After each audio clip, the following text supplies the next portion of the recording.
Muitas vezes, as pessoas se deparam com situações duvidosas. Se devem agir de acordo com os ditames das regras vigentes ou de acordo com a sua consciência. Jesus, o tipo de perfeição moral a que a humanidade pode aspirar em todas as situações da vida, deixou ensinamentos de como ser consciencioso. O que é ser consciencioso, enfim? Como agir de acordo com a consciência moral cristã? O que Jesus nos ensinou sobre este assunto?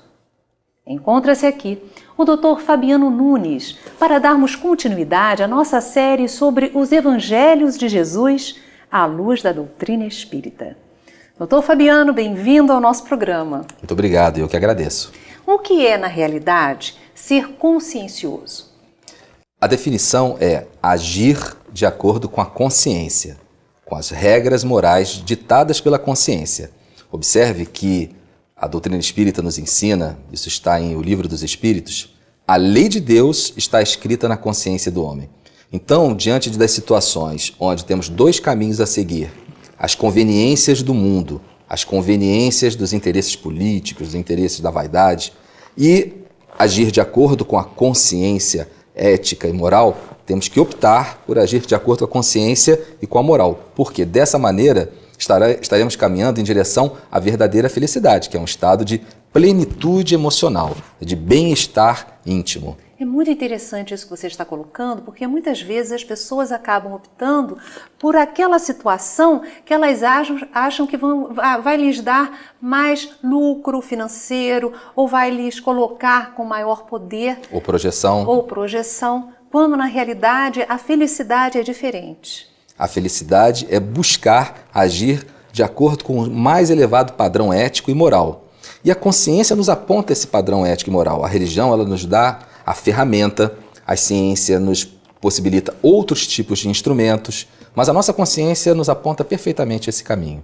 Então, quando a gente sentir aquela angústia íntima, quando diante de desafios diferentes a gente percebe que até os interesses materiais poderiam apontar para um lado, mas que a nossa consciência aponta para o outro, até para pensar na nossa saúde emocional, psíquica, física, espiritual, a gente deve seguir a consciência. Exatamente. Observe que Jesus nos dá o exemplo objetivo, simples e acessível de como agir de acordo com a consciência.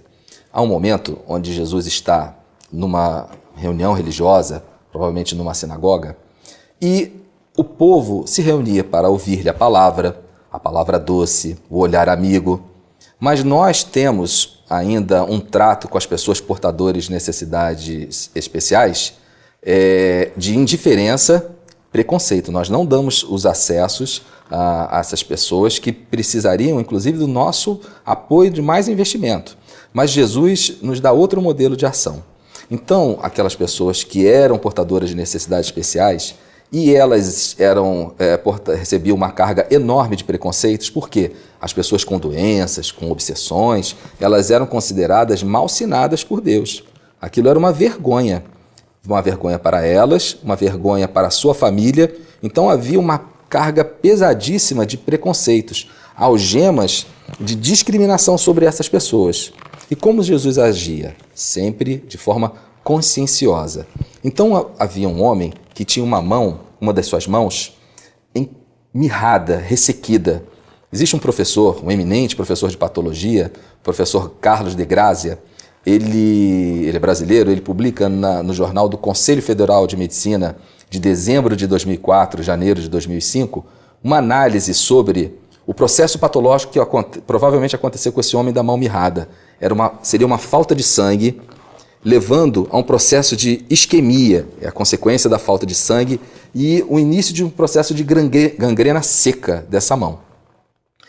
Perfeitamente reversível quando os vasos sanguíneos são desobstruídos e o sangue volta a circular normalmente nesta mão. Então o professor Carlos de Grazia faz essa análise. Mas nós temos a análise da consciência de Jesus. Então aquele homem estava fora do contexto social, ele estava à margem, algemado pelos grilhões do preconceito e da discriminação. Como Jesus se refere a esse homem? Como ele chama?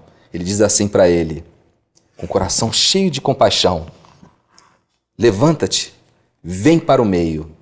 Olha, que exemplo de inclusão social. Ele tira aquele homem que era vítima de preconceito e tinha uma necessidade especial e introduz no meio, ou seja, a reinclusão social, rompendo aquelas algemas, aqueles grilhões.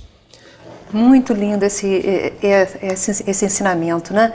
Agora me faz lembrar também a mulher encurvada. Exato. Então, após ele curar aquele homem, que lhe estende a mão e ele toca, e a mão recupera o fluxo de sangue e fica normal, sadia como a outra mão, que era sadia, ele mostra e exemplifica como é importante isso.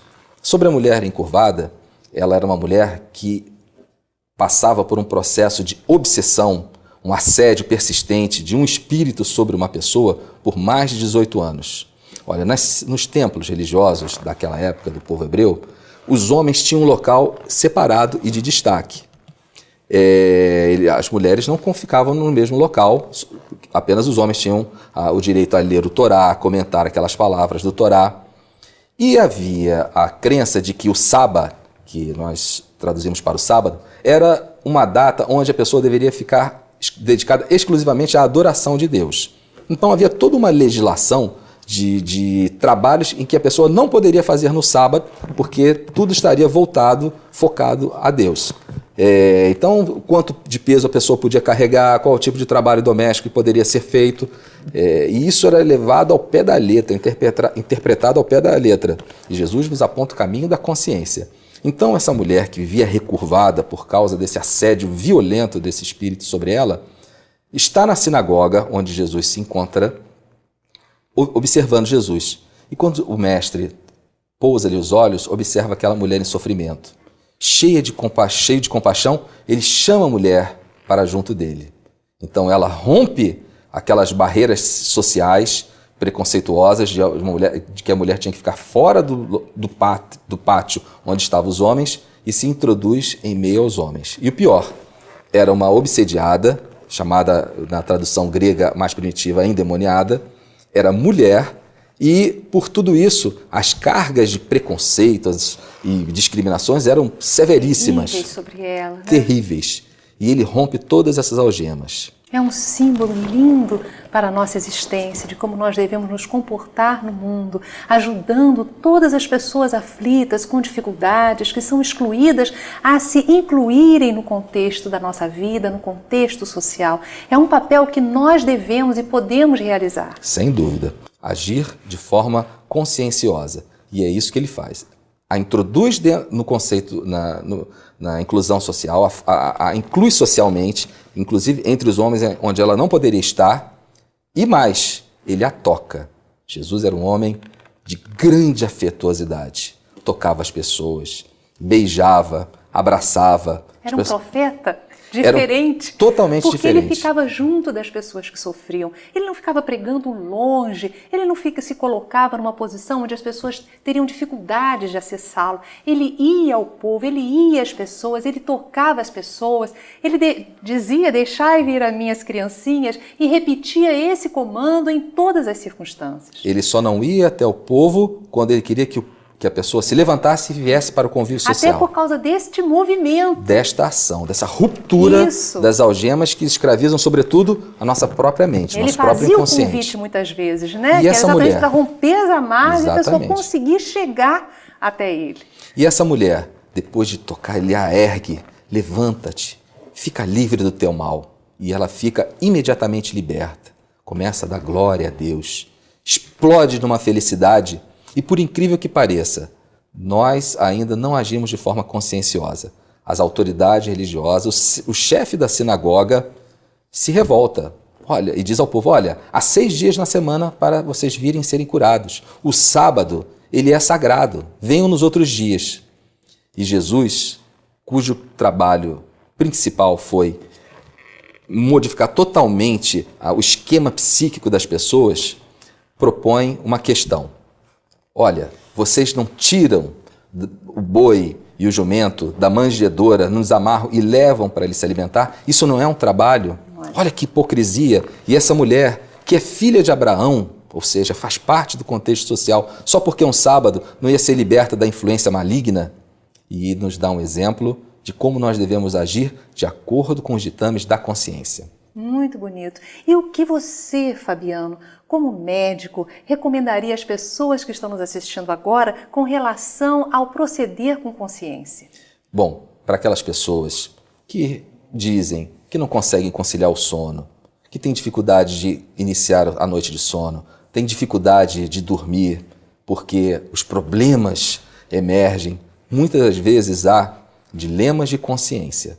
Será que durante o dia nós tivermos uma atitude de acordo com a ética, com a moral, com respeito ao direito do próximo, trazendo para o nosso convívio aqueles que são mais necessitados e às vezes necessitados moralmente, será que nós à noite não teremos facilidade para adquirir esse sono? Porque ser consciencioso é sobretudo uma forma de garantir uma noite tranquila onde nós podemos pousar nossa cabeça no travesseiro e dormirmos, como popularmente se diz, com a consciência leve. Então, vamos aproveitar para observar o nosso dia a dia, como nós estamos nos movimentando neste mundo, as escolhas que nós estamos fazendo, porque a nossa saúde, a nossa felicidade depende disso, não depende do outro, não depende daquilo que fazem conosco, mas de como nós agimos diante das adversidades da vida. Pense nisso no seu coração. Muito obrigada, Fabiano, pela sua presença aqui entre nós.